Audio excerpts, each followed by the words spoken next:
The Office is a UK show that has been adapted at least 15 times. Each remake follows a similar narrative as the original, with mainly the only real changes being the characters' names and the locations. Like the business goes from being called Warnham Hog to Dunder Mifflin, and the characters' names change too, with Tim becoming Jim, Garth becoming Dwight, Dawn becoming Pam, etc, etc. This applies to all the main characters of the US Office, except for one. Andy Bernard doesn't have a UK counterpart. This is because Andy was introduced in the third season of the US Office, and the UK Office only ran for 2 seasons. But I believe Andy does have a counterpart, and it's David Brent. Sure, Michael might seem similar to Brent in season 1, both being annoying bosses that nobody likes, but as the US Office goes on, Michael becomes less of an annoyance to the employees of Dunder Mifflin, while Andy on the other hand fills that role annoying everyone, even Michael. No,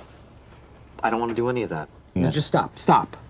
Just stop doing it. You're going to drive me crazy.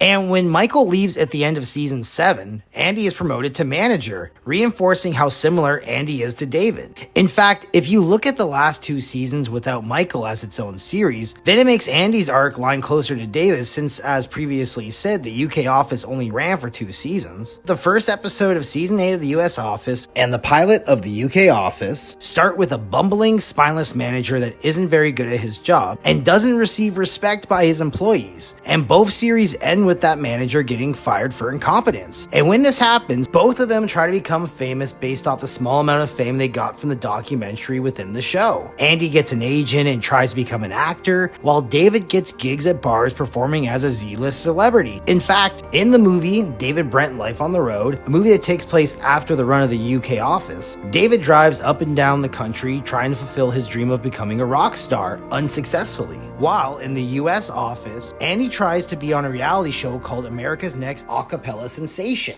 Both characters try to become famous celebrities and fail miserably. More similarities, David's position as manager is taken by the assistant to the regional manager, Garth, and Andy is replaced by Garth's American counterpart, Dwight. And when Andy is fired in season 8 for the first time, he visits Dunder Mifflin in a similar fashion as David does in the UK Office when he's fired, making both groups uncomfortable. Michael's arc is completely different. He quits, moves far away, gets married, and has children, while getting a job at a movie ticket factory, getting his happy ending. Steve Carell even said he didn't watch the UK Office before auditioning because he wanted to do an original character different from how Ricky Gervais did David Brent. Michael Scott is into making movies and magic tricks, while David Brent is more into playing guitar, a skill shared with him and Andy. Also, Michael Scott might be an idiot, but he's an amazing salesman, while Andy and David are terrible at being salesmen and failed upwards. Where with Michael, it's more the case that he was such a good salesman that he was promoted into a position he had no business being in, and would have done better staying in sales. More than any other character, Michael Scott feels like a totally different character from his counterpart. Andy and David even look similar, being closer in build and having square head shapes. If you need more proof that Andy was always meant to be David Brent's counterpart, all you have to do is look at their names. The counterparts always have similar namesakes. Kevin became Keith, Oswald became Oscar, and David Brent, the man with 2 first names, became Andy Bernard. Thanks for listening. Like and subscribe so I can quit my fucking job and do this full time, baby.